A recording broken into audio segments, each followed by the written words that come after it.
Welcome to the Sheckler Spotlight, where creativity meets purpose and conversation goes deeper. Join host Harrison Sheckler as he sits down with inspiring guests from all walks of life, artists, thinkers, musicians, and everyday heroes, to explore the stories that shape us, uplift us, and connect us. Now here's your host, Harrison Sheckler. Hi, I'm your host, Harrison Sheckler. Today's guest isn't just a World Series champion. He's one of the most fascinating and multi-dimensional figures in modern baseball history. He's pitched 16 seasons in Major League Baseball, won the 2004 World Series with the Boston Red Sox, helping break the curse of the Bambino, and went on to become one of the most beloved and durable pitchers in Cincinnati Reds history. He threw over 200 innings in 9 different seasons, was named an All-Star, and was later inducted into the Cincinnati Reds Team Hall of Fame in 2023. But Bronson Arroyo is more than a baseball player. He's a musician, a songwriter, an artist who has released multiple albums, including his recent releases, Life Lessons and Raw Confessions. His creative voice has continued to evolve long after his final pitch was thrown.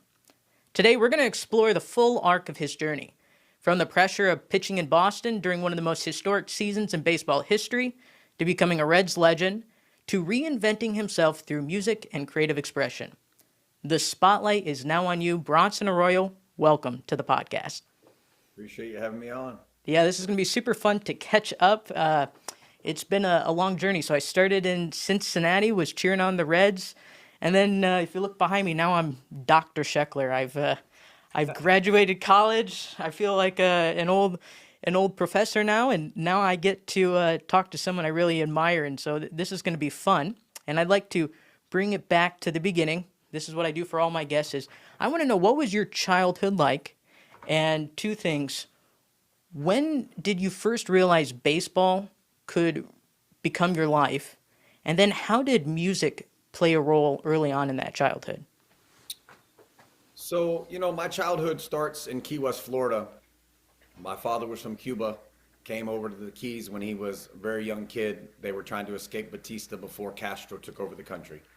And on my mother's side, they had been in the Keys since the late 1800s, and they came from the Canary Islands. So I've got this, the small 2x4 mile island I'm living on, but I don't realize how isolated I am, obviously, as a 3, 4, and 5-year-old, But it was a very unique and kind of eclectic place. There was a lot of Latin influence. There was a lot of Cuban bakeries. There was a lot of liveliness. There was a lot of tourism, right? There was a lot of things going on in the Keys at the time, or at least in Key West, and still are, And on my mother's side, my grandmother, so my mom's mom, was a music teacher, and she taught at the elementary schools since about 1930, and she continued to do that for like 70 years.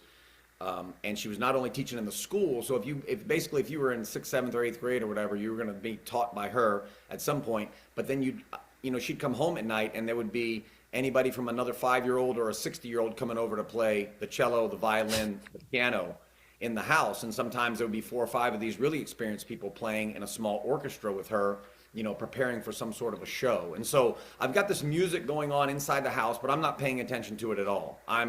I'm climbing trees, I'm slipping, sliding, right? I'm just a really active kid, and I'm not into really anything other than riding a bike or whatever a normal 4-year-old would be into, probably. And my father is singing a lot in the car, right? I don't know that he has played in bands prior to that, but I'm hearing him sing in the car a lot, and he's singing a lot of, James Taylor and the Mamas and the Papas and the Beatles. And, he's got a good voice, and he's singing on pitch, which, I wouldn't really, maybe I would have recognized if it was off pitch as a kid, but I just took it for granted, I guess, maybe that everybody could sing, because my mother was singing harmonies, and she was playing piano around the house as well, and so was my sister. So I've kind of got this little bit of music going on both sides. I haven't thought about sports yet. And, it's just a joyful household, and there'll be times when, people are just jamming around a piano and having some wine, whether it's Thanksgiving or whatever it is. And so that kind of morphs into being asked if I wanted to play a sport. And that, I said, for some reason, I don't know why, baseball came to mind. I think I had gotten this glove from somebody, and I had seen Ozzie Smith from the St. Louis Cardinals do a backflip on TV, and it said The Wizard of Oz. And I looked in my glove, and it said Wizard of Oz. And that was some sort of connection to the game. And so I asked to play t-ball. And so, those two things are simultaneously going on kind of at the same time.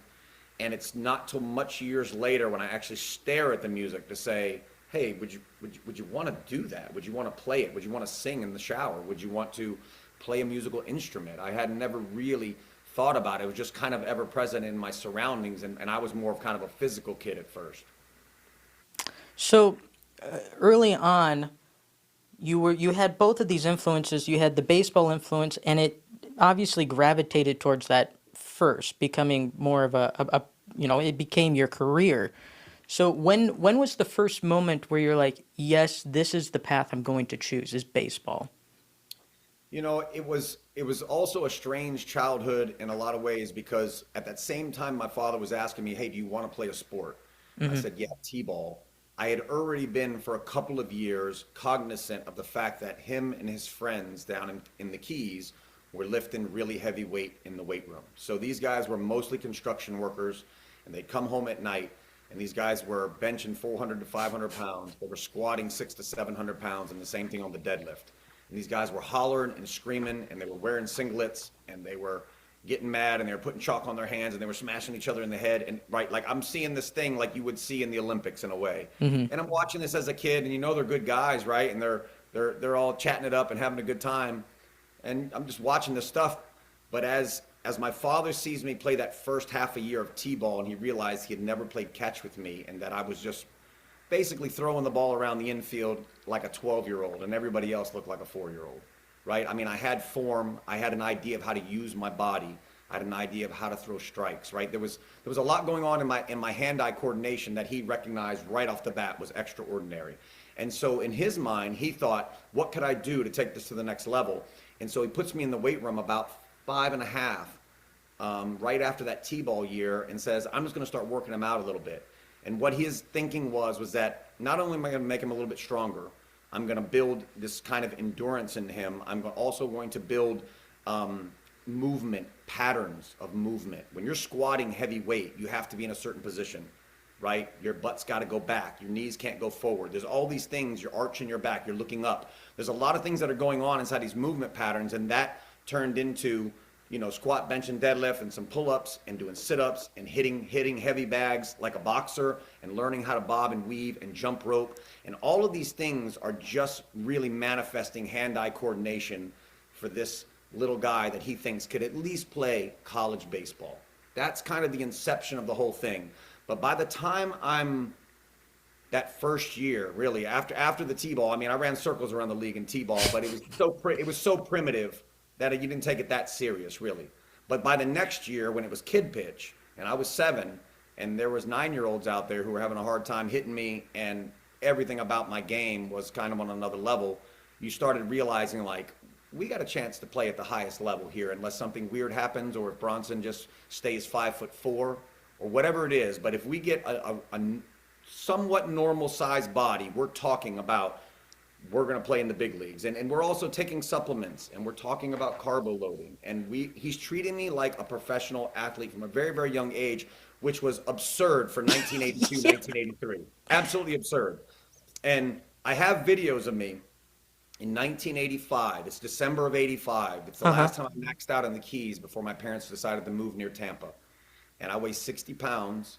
I am an 8-year-old kid about to turn 9 in a couple of months. And I'm really skinny, and I'm squatting the most weight I can squat, deadlift, and benching all within 2 days, because it's hard to do squat and deadlift on the same day. So I squatted 255, weighing 60 pounds, over 4 times my body weight, deadlift 235, and bench 130. That's all on film, and they've shown that on ESPN. And You're 8 years old? I'm 8 years old, and I've looked up records. I've looked up the modern day records of kids, and there's no one even in light years of this. You're a prodigy. No, it wasn't so much that I was a prodigy. It was just the mere fact that we were doing the work. I was a thin kid by nature and not that strong. My hand-eye coordination was amazing, but I don't have a big frame. But we were just doing the work earlier than everybody else. So by the time, we were 16 or 17, there was probably plenty of people who would have caught me, and pushed the same type of weight, maybe not pound for pound, but just purely bigger kids, a little bit more mature, growing a beard faster than me. But if you go back to 8 years old, you're going to have a hard time finding anybody on planet Earth anywhere who's even come close to the records I put up. So, so your mom seeing your dad push you, like what was her opinion on diving so intensely into this regiment at such an early age? It wasn't that weird inside the house, to be honest, because it was like he had already been lifting with these guys, right? And that was Yeah. part of their culture. And I was already into physical things, I'd love to whatever, doing backflips off your father's shoulders in the pool or whatever you're doing, right? Like you're using your body a lot. You're climbing trees, you're riding bikes, and you're playing football out on the street with your friends. And so it wasn't that odd really to do it. And also the neighborhood kids were starting to come over. So we had a neighbor who was kind of like my older brother, and he was 7 years older, and he was at the time, maybe 13, and wind up getting him a college scholarship by taking him through the weight room for those next, 5 or 6 or 7 years. And so it was like this collective of goodness going on, right? And what was so magical about what my father did, and there was many things in his personality that weren't ideal, but the parts that were absolute gold was the simplicity of never missing, showing up. We're working out every single day. There is no off days unless you're throwing up, right? Or you're really, really sick. Like it doesn't happen. It's like saying you're just not going to show up to be the best man in your brother's wedding, right? Like it doesn't matter what's going on. You're going to be there. That's the way it felt when we were doing our work, for one.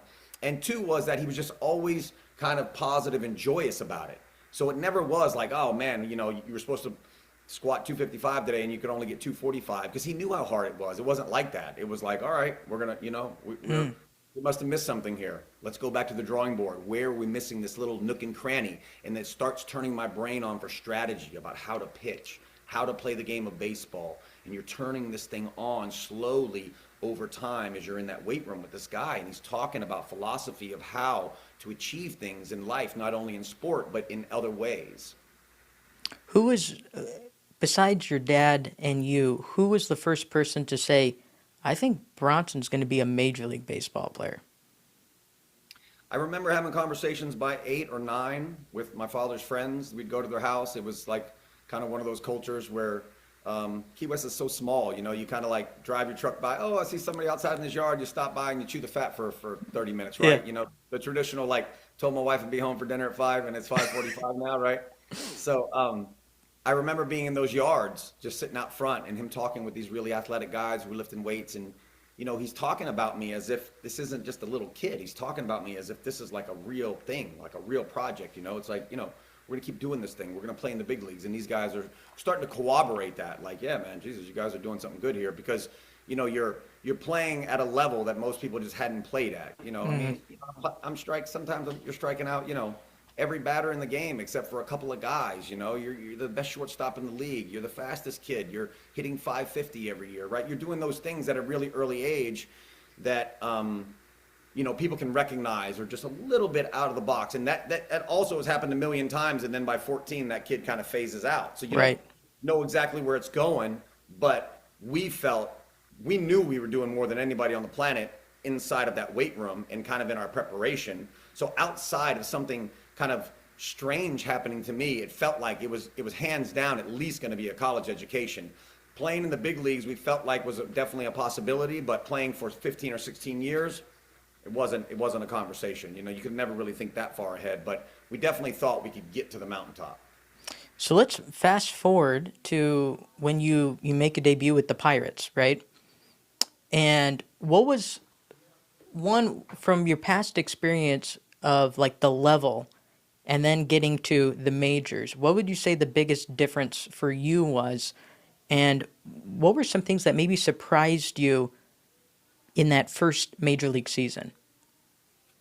Yeah, the differences between the minor leagues, I went through the minor leagues. I'm going to guess here and say I'm like 84 and 44 or something in the minor leagues. Like I'm 40 games over 500 with 84 wins, like unheard of amounts of wins in the minor leagues for a guy who played in the big leagues for 15 years. Normally guys like me, you play in the big leagues for 15 years, you have about 30, 35 wins. I had 84 down there, I think. And it was because I was there a little bit longer than most guys, because I didn't throw that hard and they didn't really trust me 100% to get outs consistently at the big league level in the early days. But the difference between what I saw in the minor leagues, even at the AA and AAA level, than what I saw at the big league level was, when you're in AA and AAA and you're facing the Detroit Tigers AA team, you got a guy like Robert Fick in the lineup, and you got Gabe Kapler in the lineup, right? Mm-hmm.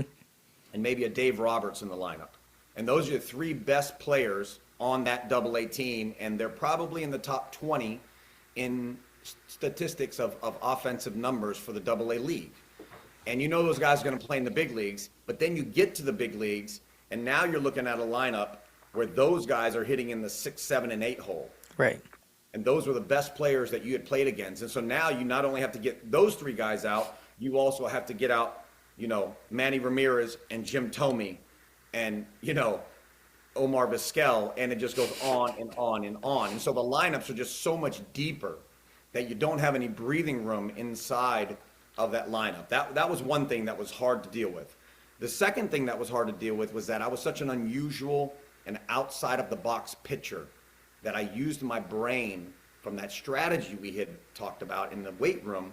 I was pitching backwards. I was throwing a lot of soft stuff. I was beating people late with fastballs. I had an idea that a breaking ball could be used a lot more than people thought it could. And nowadays, statistics tells us that it can. But I was doing it back then on gut instinct. And that was taken away from me in the early days with the Pirates. They wouldn't allow me to shake off the catcher. They didn't realize that my biggest tool in my whole bag was the versatility that I could bring with my mind. So they tried to make me more orthodox and force me to throw fastball, curveball, changeup, when I had already been dropping down arm angles since I was a kid, doing the Johnny Cueto where you pause and mess up timing and change the way that your delivery is, right? And so all those things I was already doing my whole life, and I was calling my own game my whole life. And so now you stick me in a place where you're like, hey, you box me in, you say, you got to throw what I want you to throw, where I want you to throw it, and these are the best hitters on planet Earth, right? So that combination of those two things made it very difficult in those first few years with the Pirates. And then I'd say some unexpected things that made it uncomfortable was how the uniform felt. I mean, you'd be shocked in the minor leagues, you're wearing hand-me-downs or you're wearing kind of like thinner, cheaper uniforms, kind of the way they wear them in the big leagues now. Okay. Back then in the early 2000s, you were still wearing these old polyester kind of uniforms. And so you'd be in the minor leagues feeling like you're wearing a real kind of like pajama-ish uniform that was very comfortable. And then you get to the big leagues and now you've got this thing where everyone's not really wearing baggy clothes. It's a little tighter and it's more heavy duty like jeans. So now you're pitching in something, that feels a lot more uncomfortable. You've got a lot more eyes on you. You've got people who don't really know you from the minor leagues, and they don't care what your minor league numbers are. They want to see what you can do at the big league level, and they're very skeptical of your skill set. And so you mix all of that in, man, and then some hazing.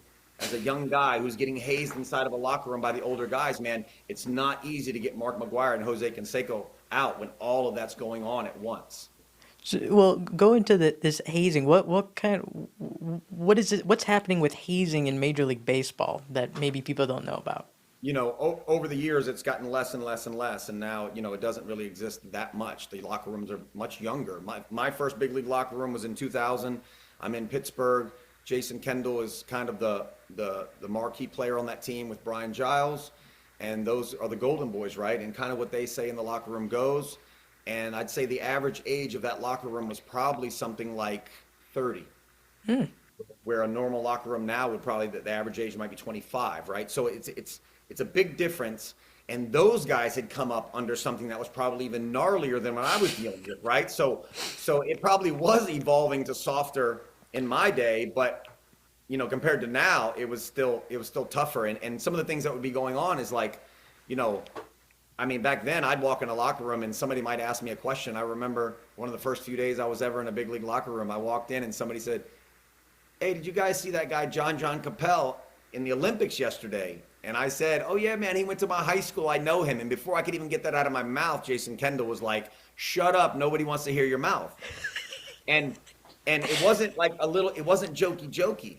It was like, shut up. We don't want to hear your mouth. And then maybe you do something or say something that they don't like. Maybe you take a shower too quickly by the end of the game, or maybe you're eating food when they don't want you to be eating food. And next thing you know, all your clothes have been cut up. And then you see these guys out at a restaurant a couple nights later on the road in San Francisco, and they don't like that you're wearing tennis shoes instead of a pair of dress shoes inside the restaurant. And so you hear these stories where maybe they'd pick up your tab and pull you under their wing. But on that team, they were sending their tab over to me and then coming to the clubhouse the next day and chopping up my shoes and being like, why'd you wear these pieces of shit in the restaurant last night, right? So you got a lot of stuff going on and they're not letting you into their world, right? So you have someone who's catching me and I'm trying to battle some of the best hitters in the game and he's catching me, but we don't know each other and he's kind of hazing me like a big brother and I can't really do much about it because it's just the position you're in. Like, because you can either just, there would be a couple of guys who would just like basically say, you guys aren't going to talk to me like this or I'll just rip your head off. Mm-hmm, mm-hmm. There was guys who did that. And those guys were then just moved over the side and they were never let into the club, right? And guys like me just took it, assuming that it would go away at some point, and it did when you earned enough of their respect. But back then, it took about 3 years to earn people's respect at the big league level. Nowadays, you earn people's respect in about 3 months at the big league level, and that is worlds apart. So what were the differences between going from the Pirates and then, you have this long career with the Reds, but then you interspersed with the Red Sox in there? What were the clubs like? Did you have some of that continuing into the Reds and the Red Sox? The Red Sox did it in a way that I thought was the way it should have been. Okay. I didn't know there was different cultures with different teams. And when I got to Boston, Jason Varitek was truly the kind of captain of that ball club, the way Jason Kendall was as the catcher on the Pirates. But the difference is that Jason would not override wins and losses for kind of respect or hazing someone, right? Sure. And so Jason made sure that you felt comfortable out on the mound. And he made sure that he said to me, I don't care if you kick the ball to home plate, Bronson. I don't care what pitch you want to throw. I'm looking for a 0 on the board every inning, and that's the only thing that matters to me. And that freedom immediately put me back into my minor league days of allowing me to be me and pitch with my brain, right? So I've got 3 years where I'm up and down in AAA into the big leagues with the Pirates, and I can never get comfortable at the big league level. And then finally I get over to a catcher who's treating me more like I got treated in the minor leagues, and it's like, okay, now I can show my versatility. I can show what I do with my brain. And that's came alive, and people said, man, that's a big league pitcher right there. And inside that locker room, there was a pinch of hazing going on, but not much. There would be guys like Tim Wakefield who would kind of control a little bit of that. And you'd be on the plane, and yeah, he might tell you to get up and maybe serve some drinks to the guys. But then when the party was thrown later that night, you got welcomed into the party. In the Pirate days, they called me for 70 beers that I was supposed to keep on ice every single night until they decided to call me for them. And I better deliver them even if I'm pitching that day at 4 a.m. when they call me to their room, and I never got let into the party. That's the difference. And that's why the Red Sox team was a little bit more cohesive and had a better vibe about it. So you think that leads to a winning team? Having Well, that there's no doubt when you make young guys uncomfortable to that level, it's very, very difficult to perform on a big league field as it is when you're young, much less adding in these extra layers of this onion that is just too harsh. Are there people in upper administration that are aware of this at the time, or even your manager and stuff, or they just kind of turn a blind eye and just let the guys, they're adults, do what they do? They know what's going on for the most part, not all the details, but they did know. We would chat about it in the outfield sometimes. It would be brought up. And but weirdly, on a major league team, the guys who are the best players who are making the most money kind of rule the roost. Unless you have a manager that's like Dusty Baker. If you have a manager like Dusty Baker who will look the dude in the face who's making $30 million, or the GM, and tell him, this is my team, and if you don't like it, you can walk out the door, and he means it, that's a different story. But when you have managers like I had in the early Pirate days, they allowed the stuff to go on kind of like, he's an all-star 5 years in a row, and, he's making $12 million now when most guys were making $1 million. It's just like a little bit of a turn to blind eye, and we're not sure, what we will do about it. And so they kind of let the team kind of govern themselves in a lot of ways. And at least on that ball club, it was just a little too severe for already an under-talented Pirate team who's losing 90 to 100 games every year to really survive in any meaningful way with that going on. So you start to kind of come into your own, let's say with the Red Sox, where you feel like you can get into a groove. You have the team camaraderie. There might be still some hazing, but what was the overall? How would you describe, especially that the year they won the World Series in '04? What was that team like? How would you define it? In the simplest of terms, I would just consider that really an all-star team. Hmm. I felt like every time we played the Yankees, you were playing an all-star team. When you have Jorge Posada in the 7 hole, and he's got 32 home runs for the year. That guy hits in the 3 or the 4 hole for most teams, or 5 worst. And maybe he's hitting in the 7 hole, and you got to get out Matsui, and you got to get out Sheffield, and you got to get out A-Rod, and you got to get out Jeter, and you got to get out Bernie Williams. I mean, this thing is so deep.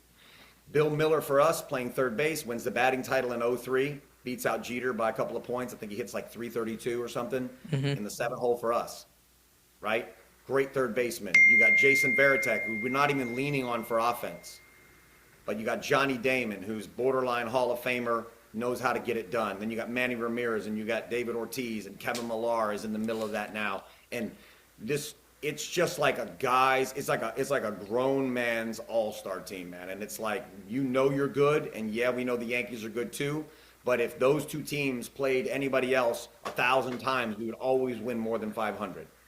And going up against the Yankees, it was just felt like two titans going against each other, and that's really what made that ball club what it was. When you have Pedro Martinez, Kurt Schilling, Bronson Arroyo, Derek Lowe, and Tim Wakefield, and I got 100 and almost 50 wins at the big league level, and I'm still the last man on the totem pole in that lineup. Those dudes are good. I mean, Wakefield won 200 with a knuckleball, right? Derek Lowe won 175. He saved 40 twice, I think. So. It was just a man's team, man, and regardless of all the shenanigans that were going on, the reason those were going on inside that locker room was because we knew how good we were on the field every night. The atmosphere of playing in Boston, what would you say your experience with like the fan base compared to some of these other fan bases? What was that like? And especially because it's heightened because we have, the curse of the Bambino. Did that really like have an effect on the team that year, or was it just like, no, this is just another season, we're going all the way to the World Series, we're going to win it all? No, it was never just another season. And New England made sure it was just not another season. My parents were Mets fans when that year that I'm filming myself squat all that weight at age 8, almost 9 in 1985, at the end of 85, 86 we move up near Tampa. My parents are Mets fans. Good year. The whole Bill Buckner thing happens. They have, my parents' household is super joyous for that Gary Carter, Yep. Lenny Dykstra team, Dwight Gooden team, right? And I don't know that one day I'm going to be on the other side of that curse, and be kind of staring down the barrel of trying to get New England out from underneath this horrible feeling that they've had since '86. And that doesn't even count the Bucky Dent days and all the stuff that happened before that. So, it was a totally different animal playing there. And for the 13 years, from 1999 when Pedro Martinez got there until whenever they stopped selling that thing out, and it's still a different place to play now, but in that pocket of time, especially when Pedro was there, man, it was like seeing the Beatles reunited, man. It was like John Lennon came back to life, and it's like one night only, come into this stadium, and you're about to see something that you want to see for the rest of your life. And I would sit up in the weight room and watch people walk into the stadium, and I mean, it was just pure joy for them to just see the monastery, to see the Green Monster, and then to come out on the field. And it was very evident the very first time I ever walked on the field. I get called up from AAA in Pawtucket. I had thrown a perfect game on August 10th of 2003, kind of propelled me into that locker room because Japan was getting really kind of hot to buy me. Oh, really? From the Red Sox at the time, because I was kind of like this guy who's too good for AAA but not good enough for the big leagues in people's minds. So, I get called up and I'm just walking out to the bullpen on that very first day, and Kevin Millar stretching on the right field line, and he sees my face. And what was going on was I was looking at the stadium and how crowded it was so early before the game started. And I was used to being in Pittsburgh where there was hardly anybody there until the third inning. And so, he saw my face and he said something like, "Hey, Cinderella, you're not in Pittsburgh anymore." and I think it was either that night or the next night. I'm warming up for the very first time. We're playing Seattle. It's the only save I have in my whole career. The first time I stepped on the mound in Fenway Park, I'm warming up, and nobody knew anything about me except that I had thrown this perfect game in AAA. Maybe they knew that. And in Fenway Park, the bullpens are right next to the fans. And you just assume if you're playing at home, at least they're going to give you some love. And I never forget, Pedro's about to come out of the game, and I'm going in for the seventh, and we don't know what's going to happen, but I wind up going 7, 8, and 9 and getting that save on a 3-inning save. But Pedro's going to be finished here. He's getting knocked around a little bit, and I'm warming up, and I hear somebody just, "Hey, Arroyo, if you don't save this game for Pedro, you're not making it out of the stadium alive." Oh my gosh. And it's like, yo, we're at home. Yeah, at home. This isn't Yankee Stadium. This is at home. And it was like, whoa. And I pitched those 3 innings, and I backed that up against the Yankees, 2 innings, 1 hit, 2 zeros. And I remember getting a standing ovation from the crowd, and they were booing that he was pulling me out of the game that day. And after that was the first time I went out to a restaurant with one of our relief pitchers, Alan Embry. Mm-hmm. And I remember in the first 5 minutes of sitting down in that booth, I said, "Alan, what is going on, man?" He said, "What do you mean?" I said, "Everybody in this place is staring at us." And I'd been in Pittsburgh for 3 years, like I said, and that didn't happen. And he was like, "You better get used to it, man." He's like, "You throw a couple zeros up on the board." He's like, "Everyone will know your face and everyone will know your name." And man, was he right. For the next few years, it was an odd place to live, where you would put a hoodie on and cover yourself to walk into the stadium if I was walking, or if you wanted to park your car in the middle of the street and have a cop come watch it for you, you'd pull the hoodie off and they'd be like, "Oh, Arroyo, yep, we'll be right here watching your car, man." Like it was odd to be in a place that felt like you were Brad Pitt everywhere you went in New England. It was, and I was the 20th most popular guy on the team. I mean, when I used to go to rock shows with Johnny Damon, the whole place would be chanting "Yankees suck" in the middle of a rock show. Like the band wouldn't even know what was going on. That's insane. So looking back, would you say, did it ever get to your head? Did you ever feel like this was never going to end? No, I knew it was going to end. I wasn't stupid enough to know, to think that moment in time wasn't possible to last, right? So after we lost in 2003, Aaron Boone hits that home run and kind of devastates us in Game 7 in Yankee Stadium. Mm-hmm. We come back and climb that mountain again, and now we're staring down the barrel of 2003 again, and we get over that hump and sweep the Cardinals, win the World Series. I mean, it was it, man. It was like a big check. It was like my career could be over tomorrow. It doesn't matter. We've done the thing, man. We came from the weight room in Key West at age 5.5, and we are here at the top of the mountain, standing on the mound in St. Louis with my parents and my girlfriend's parents, and it's never going to get any better. And if I never play again, I'd be disappointed, but I definitely would have said I checked off all the major boxes. And after that, it felt like I wanted to stay on that team forever because the fan base was so rabid about wins and losses. I enjoyed that pressure. Mm-hmm. But, I knew there was never going to be another 2004 again after that. So then, you eventually make your way back to Cincinnati. And what would you say the mindset or the trajectory going forward for you? Like, where were you mentally when you went to Cincinnati, and what were your goals coming onto that team? I had just signed a 3-year undervalued deal with the Red Sox. It was this weird time. I don't know if you know the story about Theo Epstein leaving in a gorilla suit. Yep. Leaving the organization. So Theo leaves because he's having beef with Larry Lucchino. Mm-hmm. Doesn't want to answer to him anymore. And they have Jed Hoyer and Ben Sherrington kind of co-GMing the team because they were kind of Theo's proteges. And they basically said, Jed had said to me, there's no chance we're trading you. We have no trades, no talk with any teams about you at all.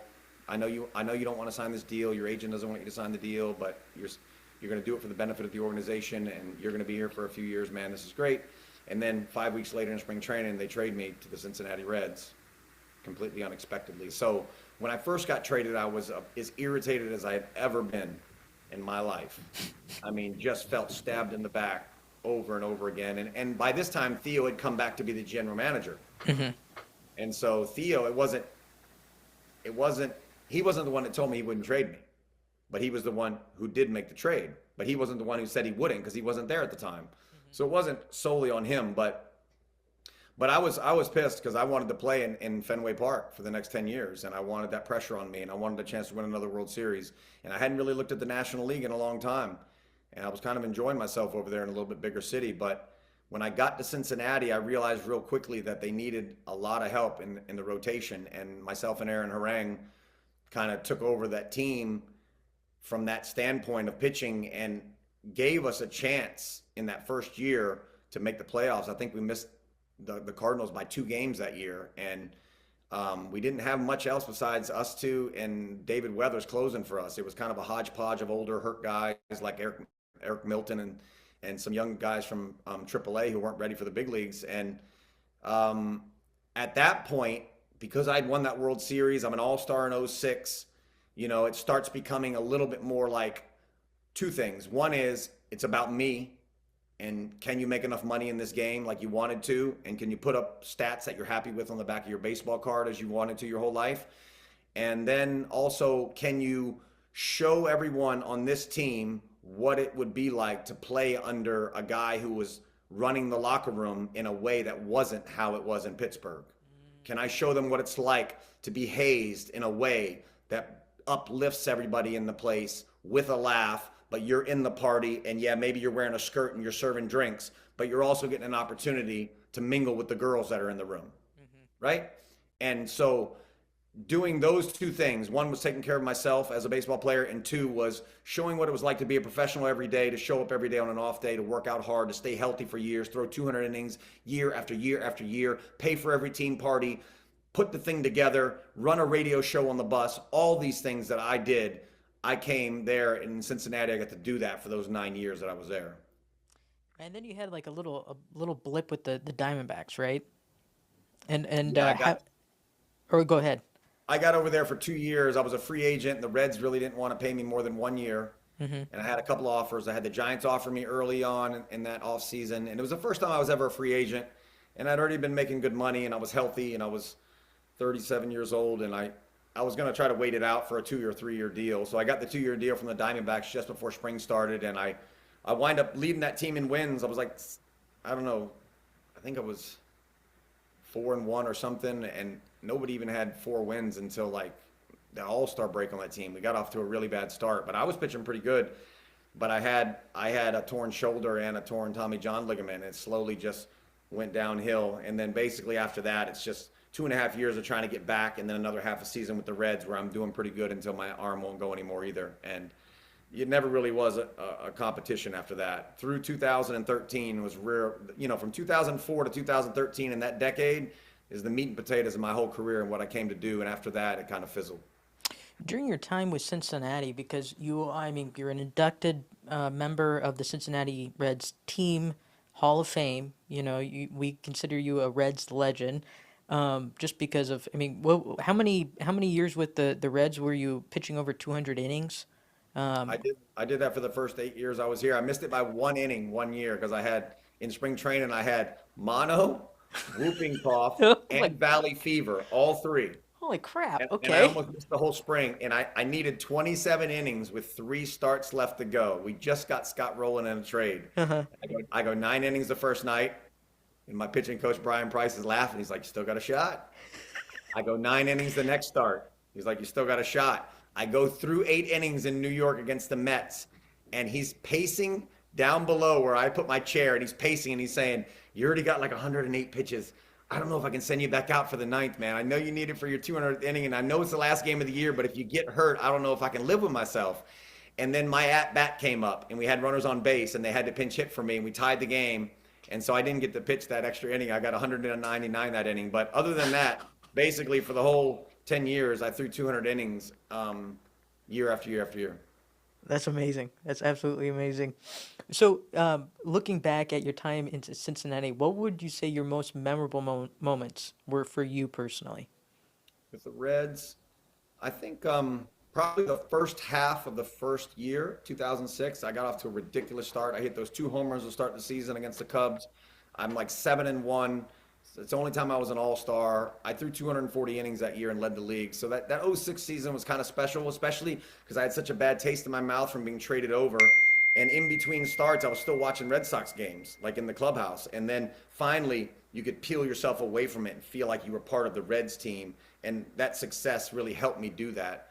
And then other than that, I'd say making the playoffs the first year Dusty Baker came in 2010, getting no hit by Roy Halladay and kind of getting swept in that series was a memorable thing. And also 2012, Jay Bruce, we win the division for the first time, and we didn't have to sneak in with a wild card, I don't think. And doing that at home and feeling like we actually had a chance to win a World Series that year. And then we go into San Francisco, and I pitched game 2 against Madison Bumgarner just before he turns into the unbeatable Madison Bumgarner of the playoffs.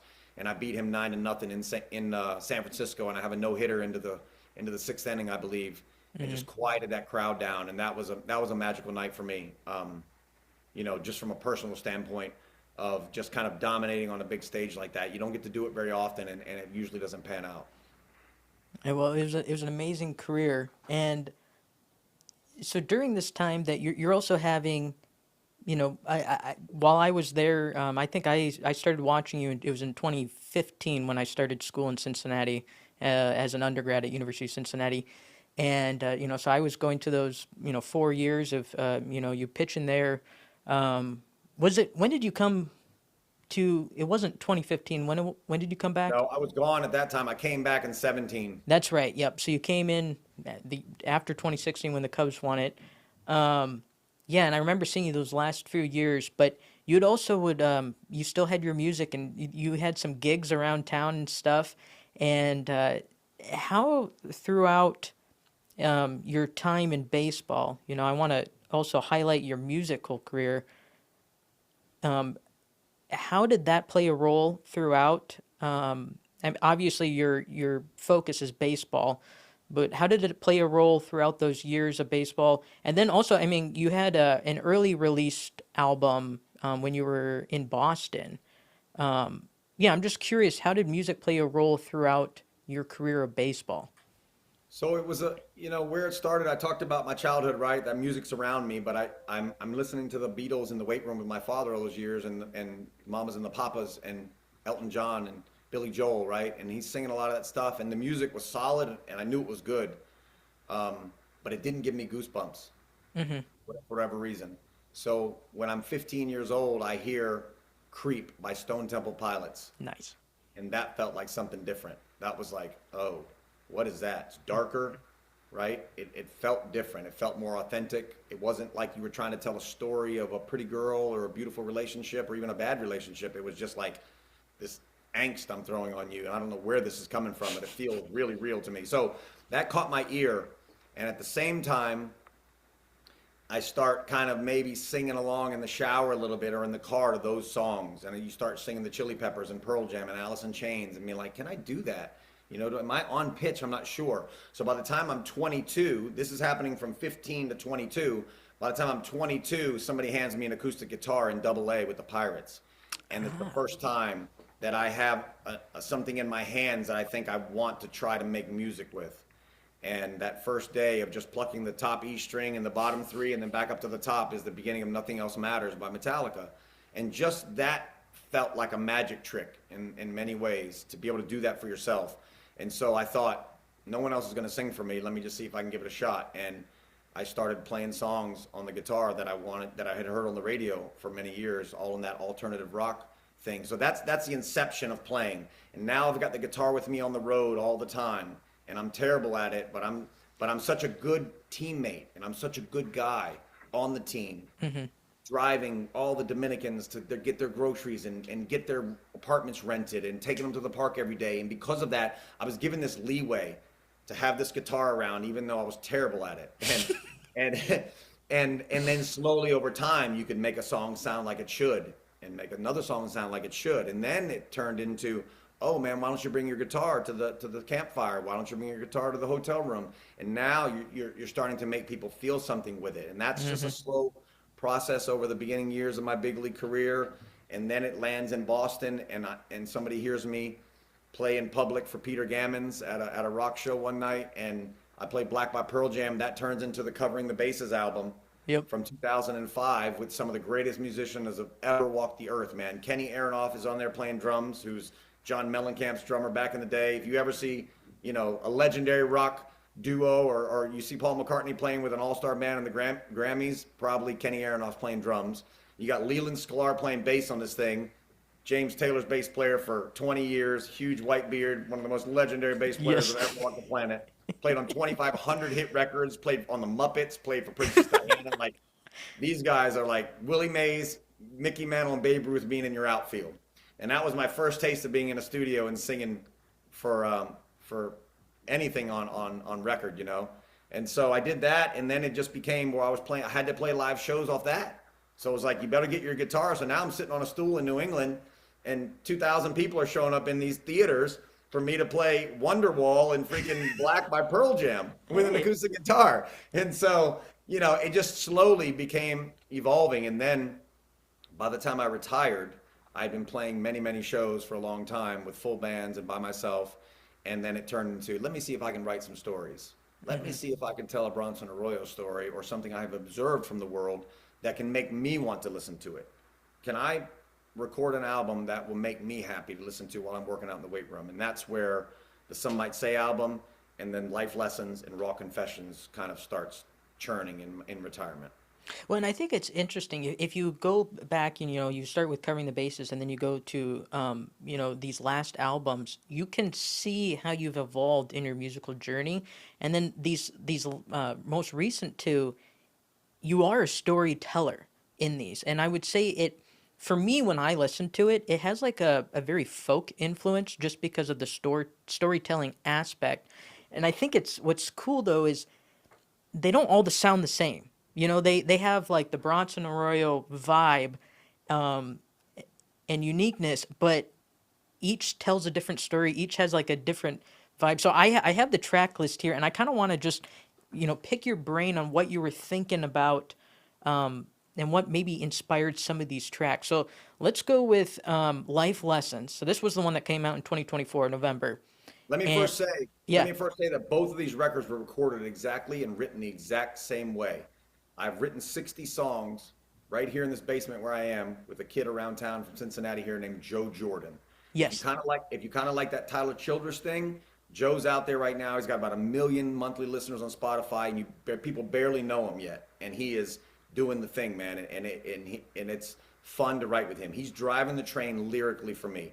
And then I send those songs that I record with my guitar or his guitar and my vocal to my buddies from the old days, from the New England days, who I did the Some Might Say record with, that rock record. My buddy Clint Walsh, him and his wife, who's just this beautiful cello player in Los Angeles for everybody from Jay-Z to The Simpsons.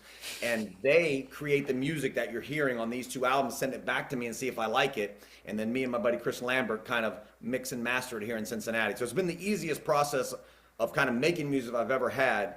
But everything that you're about to ask me about, that came from basically these four people. It's like me, Joe writing it, sent it to LA for Clint and Vanessa, and my buddy Chris, CJ Lambert, is kind of like being the producer of the whole stuff and making sure that it's all buttoned up in the end. Yeah, it takes a team effort to really put a refined product out, and you definitely did that. And yeah, I know I have Joe Jordan, Clint Walsh, CJ Lambert, and then what was his wife's name too on the cello? Vanessa. And her last name is like. Oh, go ahead. Her last name's like a tag thing. It's like I'm drawing a blank on it right now. It's like free.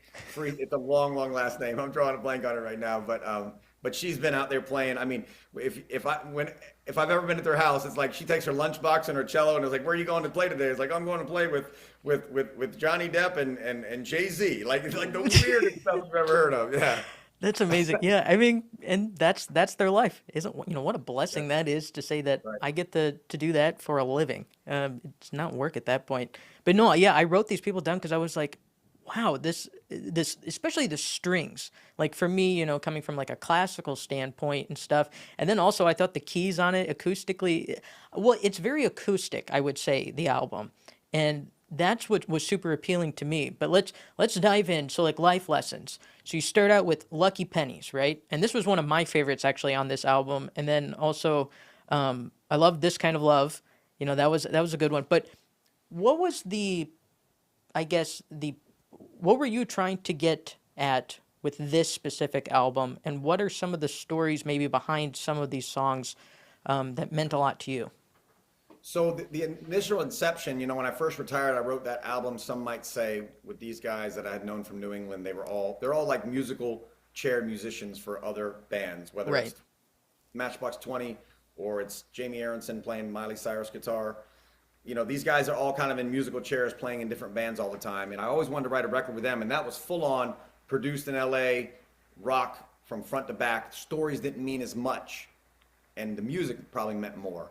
On this album, I purposely wanted to write with Joe very, what I call chanky. I wanted to write folky and almost like it was like I heard Wes from the Lumineers say one time, I'm gonna play this song to you like I'm half drunk in a bar and I don't really know how to play the guitar, but my vocal's gonna be dialed in.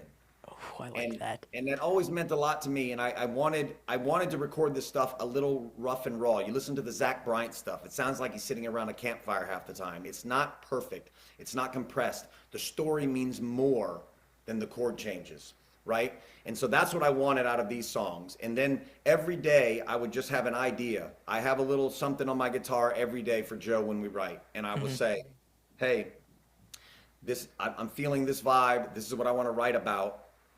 Most of the time, and he just kind of goes to work lyrically, and then once he gets that first line and I see what melody he wants to use, he might use my melody or might not, but once that's there, then we just kind of like take off. But he takes in the information that I'm saying and setting about it kind of in the outline at first before he starts attacking it, but he is just such a good wordsmith that it makes it easy for me to just give him this umbrella, and then he fills in the lines underneath with me as we're going. And so Lucky Pennies was, we could go down the list if you want. I mean, just a quick snapshot, but Lucky Pennies. Let's do it.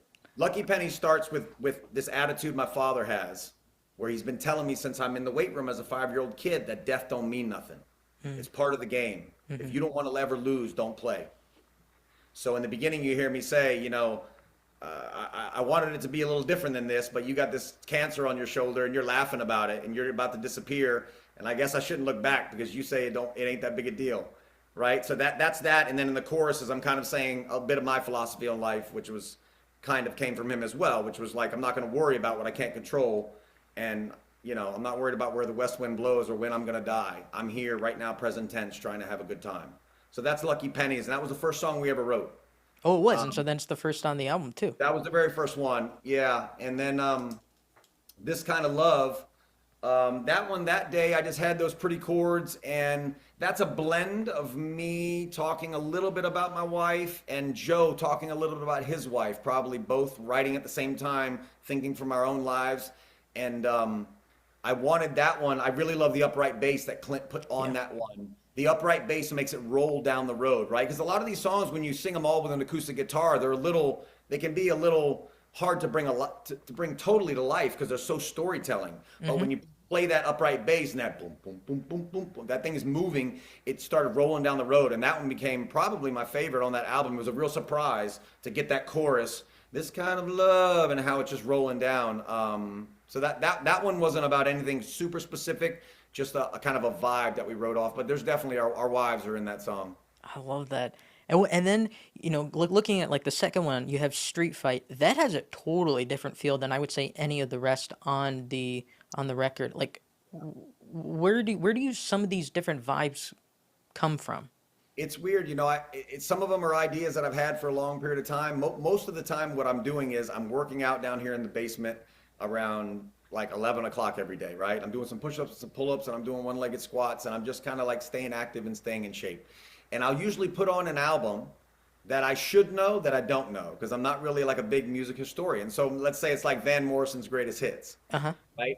And as I'm listening, or I'm listening to one of Bob Dylan's first records, that I know a couple of the hits, but I don't know all the songs. And as those songs are playing, I'm getting these endorphins from working out, which is giving me a bit of a high, and I'm hearing something that I've never heard before, and it's like, oh, that's cool. And I'll grab my guitar, and I'll start putting something down that might be in that vein, but it's not exactly the same. And then by the time I present that to Joe, he has no idea where that inception came from, and I'm strumming it so differently and in different chords, but it made me think of that song that then I say what I want to write it about, and he just starts attacking it with me. So then you get this other product that is somewhere that you never started.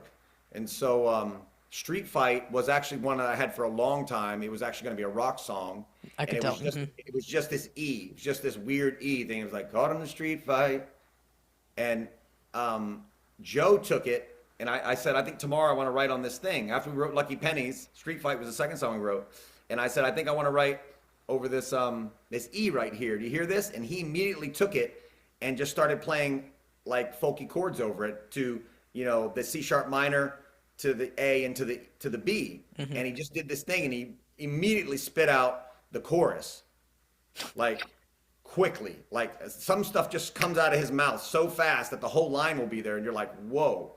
And so that happened, and so he left that day and came back the next day, and we wrote Street Fight. And I'm kind of guiding him along the way. So after we get to that first verse, and it talks about a guy kind of getting his butt kicked outside of a bar for real, then he says, where do you want to go with this next verse? And I said, I want to talk about a relationship where someone's getting their butt kicked. And so the line where it says, her taillights say goodbye in the dark, that's my line. Most of the words in most of the songs are Joe's, but that line, her taillights say goodbye in the dark, was just, you know, one of those beautiful lines I got on the record that actually came from me. And it's just so nice when that stuff kind of merges together with what he's doing. Yeah, well, and the lyrics, you know, I'm a big guy on lyrics. Like, you know, if I hear something and I'm like, this is cheesy, I didn't hear cheesiness in this, and so I thank you for that, because it was an easy listen. It's a fun listen. So I recommend everyone to check out these albums. But I do want to go touch on these. So you have Skate, you have Why'd You Have to Go and Break Her Heart, So I'll Beg, The One That Cheated. I really like The One That Cheated. That was a good. Are there any like personal like connections with that? Is this like a personal story you're just like, or just trying to relate to maybe people who have some of these generic happenstances? There's a little bit of everything in there. So I'll go quickly. Skate was, I told Joe that day, he's a 19 or 20-year-old kid. He's in his basement. He's streaming himself on Fortnite, trying to make $1 billion. And his parents are like, they don't understand it. And they're like, when are you going to get a real job? And he's basically giving them the middle finger. Yeah. Like, leave me alone. That's what you hear in Skate. And that day was amazing, man. I gave him the chords, and he thought for about 1 minute, and he says, what do you think about living on pixels, pair it with a fistful cherry smoke in my lungs? And Yeah, I'm that's like, sick. bro, That's you're sick. an alien. It's sick. I know. And so then, Why'd You Have to Go and Break Her Heart? The inception of that song is Nothing Man by Pearl Jam. So in Nothing Man and Pearl Jam, in the very beginning, he says, once divided, there's nothing left to subtract. Some words when spoken can't be taken back. That was the thought of the day. Some words when spoken can't be taken back. So that's what I gave Joe that day with the riff, the boom, boom, boom, boom, boom, boom, boom, boom, boom. I gave him all that riff. And then it was, the thought of the day is, some words when spoken can't be taken back. This is a relationship where the guy's done something so gnarly, the girl will never look back at him again. And so that's Why'd You Have to Go and Break Her Heart. The One That Cheated was, I'd say probably the inception of that is, hey, I want to write a pop country song today, right? A little less folky. I want to give you a pop country song. And that's the beginning of it. And then I wanted to write about a small town where somebody had cheated. And it was actually Joe's idea to say, well, let's write about the fact that the girl cheated, and instead of the guy, because it'll be a little bit more unusual, and it'll feel like we're about to say, like, hey, you know, the guy's sorry and he can't show his face in town, but guess what? In this town, he actually can. He can show his face because he wasn't the one that cheated. And it sounds like it's talking about my small town where I'm from, Brooksville, Florida, where we moved from. But it's not really. It's kind of an overview of that vibe of what I grew up in Brooksville, but it's not specific to my life. And then you also have So I'll Beg and Just a Tree on there. Yeah. Okay. So Just a Tree is one of the few. There's really only 2 songs probably on both these records that are dead on personal to me. Just a Tree started, my high school center fielder was one of my best friends growing up. I'd just taken him to Costa Rica with his wife about 3 months before COVID hit, and COVID killed him at age 44. And sorry. he was, you know, 44 years old. He was the guy I was with as a 10-year-old kid, playing kick the can and climbing the trees and camping out and swimming in the lakes and all the things. And so, you know, he's one of my best friends growing up, and we always had a kinship, and we saw each other at least a few times a year. And that day we were writing that song, and I said what it was about, and I had these chords, and the line I had was like, you'll always be part of the band. And somehow that turned into Joe saying, "Hey, why don't we stretch out the notes in the beginning?" Because he said we're always writing really wordy. Let's stretch them out. And so it was like, "It's just a Thursday, I thought of you," and that kind of started the song off. And one of my favorite, I mean, it still gives me goosebumps right now thinking about it, man, is I said a line that Vedder also says similar to in I think a song called Light Years by Pearl Jam. And he said, "What are you thinking for the chorus?" And I said, "I'm hearing wherever you are and wherever you've gone, it just don't seem fair." And Joe immediately plugged that into the chorus and just started playing it on the spot, just hit the C and just started playing that. And it was like, that was one of the most magic moments of all these songs that we've written together. Wow. So that's Just a Tree. And then So I'll Beg, if you listen to the very beginning of it, you hear me say, "Let me get a good one." And then it opens up with Gun Song by the Lumineers. Yeah. Right? That's my homage to the Lumineers and how much they've influenced me. And then I went into So I'll Beg, which is kind of riffing on a G and a D and a C the same way he is. I was always fascinated by the way that Wes has taken simple chords and thrown little hammer-ons and turned it into another song and then another song and then another song. And so that was my attempt at that. And now that song, it isn't a personal song, but I call it In the Doghouse But Not Divorced. That's good. That is So I'll Beg, yeah. And so then you also have in 2025 in September, you released Rock Confessions, this other album. What was the motive for this album? So these two albums were always meant to go together. Okay. And let's that's show it, why- yeah. That's why here this is a double vinyl. You got the cover of both albums on here, and each one has its record Sleeve, inside yep. the sleeve. And then inside here is all the words and mostly a bunch of pictures of guys I played music with, from Eddie Vedder, to Aaron Lewis, to my high school buddies. Anybody that's kind of ever been in my scene is in there in photos. And these were always meant to be a package deal. The 16 songs purposely were 16 songs because I knew that's what it would fit on a vinyl. 4 songs on each side, and they were always meant to be a collection of life lessons and raw confessions. It was already the beginning thought before we started writing. And so these 16 songs were always going to be there. I didn't know exactly which ones because we'd probably written about 30 by the time these were picked. But so Raw Confessions was just the backing it up. And I tried to get them out quicker, but sometimes, in music is a little slow. But Yeah. if it was up to me, I would have banged those out probably within a month of each other. But production is a little longer when you're asking somebody to write lines on a cello and write piano lines and all those things. Yeah, this was such a fun listen. So it starts off, if you will, I will. You have 1943. I'm just going to read through them. 1943, You Don't Want Love, End of the Stars, Darlin', Darlin', Cowboys and Indians, Reason to Live, I Want to Know. And I definitely have some questions about some of these. So 1943, is it like love letters that inspired this? Or in like wartime, you have Sylvia Ruth singing on this. Who's Yeah. Sylvia? What's the concept of this? So Sylvia is a local singer-songwriter from Cincinnati here. She Oh, okay. plays like on Saturday nights at Jeff Ruby's Steakhouse, but she's all over the place. And she's if you ask anybody in any bar here, tell me who's the most talented person that's probably come through your bar, it's usually going to be Sylvia. Like, she's just 20 years old, maybe 21 now. It's just a stone cold killer. And her voice just sounds so beautiful. And she had been recording some stuff at my buddy Chris Lambert's house. So I asked her if she'd sing on one song on each album. And so she sings on Just a Tree, and she sang on 1943. And I just played them for her with a guitar, and she kind of said, "No, not that one, but oh yeah, I like that one." And so that's how that came. But 1943 is me discovering in that house in Key West where my grandparents had lived, where all that music was happening. There was a lot of history in that house. And my grandfather had been in World War II, and he was in Auschwitz when they finally liberated Germany during World War II. And so there was letters there. And, my parents have been throwing like their keys on silver trays from like, Hitler's trains from all those years ago, because these guys, when they liberated them, they were like, "Oh, that's cool. Let me take that flag. Let me take that. Let me take that." And so we've had stuff around the house that I didn't even know was like, legendary from that time. And then you find out, as my grandparents both died, that there's all these letters and all these kind of correspondence going back and forth from wartime.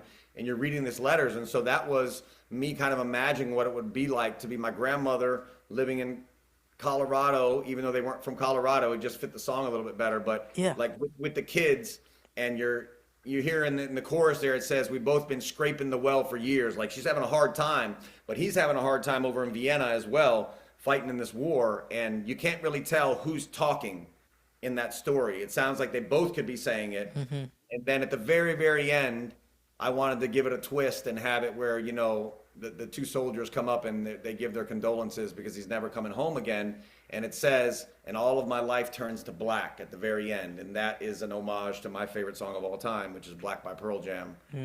Just giving that little piece at the end.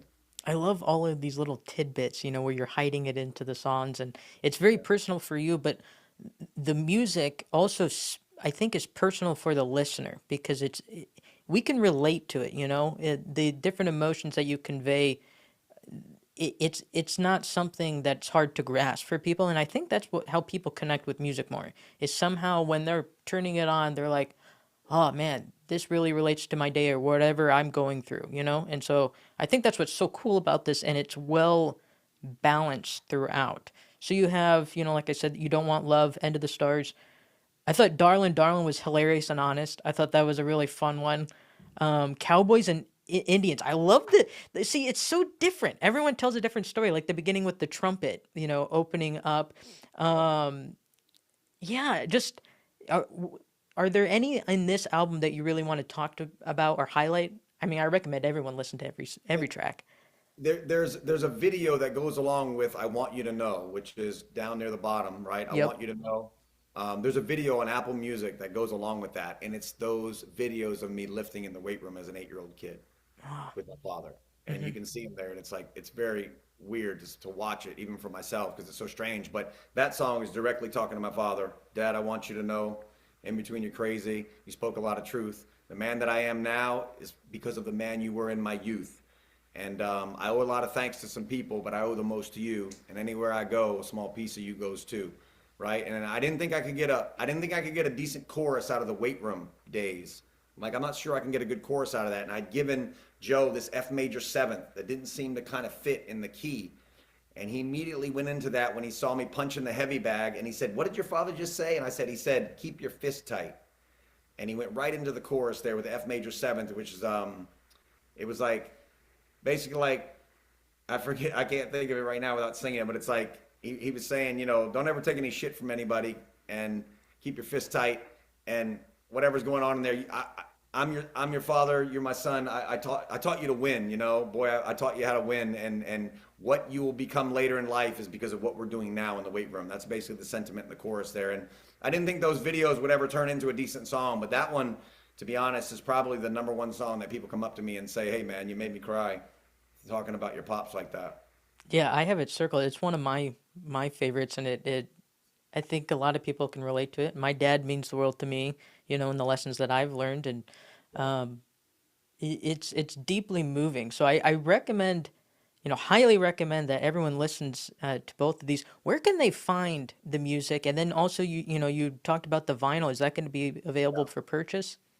You can listen to music anywhere you find your music. It's out there. Anywhere that you're digitally finding your music, you can find these albums. There are no CDs, and the vinyl, I'm the only one who has any. And unless you go to the Cincinnati Reds Hall of Fame, you can buy some signed copies there, and they'll probably have some up in the game used shop this season. Oh, But for sweet. but for now, it's mostly just kind of gifts I'm giving to people. I probably sell a couple I don't like selling things to people because I made so much money playing baseball. It makes me feel like I'm just doing something I shouldn't be doing. But I wouldn't mind taking a couple to a show. And if somebody's really excited about what I'm doing, I'm starting to play a lot more by myself for charity events with this stuff because I find that, people love even flow and they love plush with a Hmm. full band, right? They love that energy for sure. But you don't listen to even flow and it doesn't make you think about life, right? For the most part, it's just great energy. But these songs on this album, they make you think a little bit. Like, man, I've had a bad relationship like that, or I've had a good one like that, or whatever it is. And I really love how clean the stories are. And so I've had a really good time playing with an acoustic guitar more lately because of it. This might not be a fair question, but I'm going to ask it. You've essentially lived two lives in a way, because now you're living like your musical life, and then before you had this amazing baseball career. Which one feels more you? You know, people have asked me that, and as I'm moving into being 50 years old in a year, and I know I'll be playing music probably until I die, it's going to catch up with the amount of time that I put into baseball, right? I was basically 22 years behind baseball. Well, call it 17 years behind baseball from 5 to 22. Right. And I've played that amount of time in music now, but there was something very magical about throwing a tennis ball against a wall as a 7-year-old and fielding it and throwing it back again and thinking I made the last out in the World Series. And that was before I sang or before I had an instrument in my hand. And it's kind of hard to overcome that feeling as your life's work. Mm-hmm. But I will say that the music brings much more joy. Much more joy. The only joy you get in a baseball game is after that last out is made and that W is next to your name. Because otherwise you've got a no decision and you're mad that you had a pretty good game and you didn't get the win, or you've had a bad one and you lost. And so there's all this preparation going into usually 12 to 15 times a year that you get to sit in the locker room and savor that ice cream cone and say, I did that thing today. Musically, I have these songs now that I can play at a funeral, I can play at a wedding, I can go anywhere with my guitar and make myself feel good and make other people feel good. And there's something about that is much more joyous than playing a sport. But I will say that if I had to choose, Bronson, you're never going to play music ever again, or you could play music forever, even on a stage in front of 5,000 every night, but you have never have played baseball. I would take the baseball. I would have taken my baseball career in the World Series and probably given away the music, I think, even though the music brings that much joy. But, it was the first thing that I set out to do, man, and it's hard to disregard that very first thing you ever set out to do in life and achieve. Well, I think it's awesome that now music is something that reflects life and what we're going through. And baseball was part of your life, and it's something, the lessons that you've learned over those years can be reflected in your music as well and tell the story of you and who you are today. So I think it's a blessing that you have both, but that was a very insightful answer. I appreciate that. That was great. Yeah, I think, the music, the one thing I knew about the music when I first got that guitar in my hand in Double A is that I could see the handwriting on the wall that baseball wouldn't last forever. And I knew I would need something else that was difficult, hard, and a grind. And what I love about music most is sitting down here in the basement and like today, I've got to sing because Saturday night I got to play an acoustic set by myself for a charity for cancer, and then I got to play 2 sets with a full band and sing Nirvana and Pearl Jam all night. And if you're not in shape, you're in trouble. And and so, I love the grind of trying to keep my voice in shape and to learn new songs. I've written 60 songs with Joe up in the last 2 years now, and I probably have about 35 of them in my back pocket. I could play anywhere, anytime, any place, and learning those words without ever writing them down is hard. And I love the ability to try to do that, and it's been, I know it, for the rest of my life, it's the one thing that I can always count on, other than golf, that I'm never going to master. So Yeah, golf's one of those, that's a love-hate relationship for me with that one. absolutely. Well, sir, this has been an absolute pleasure getting to hear you, recap your days of playing baseball and then diving into your music. I love the output, and I recommend everyone go and listen to it. We are coming to the end of our podcast, and the way I end all podcasts is we do a quick 1-minute rapid fire round of questions. All right.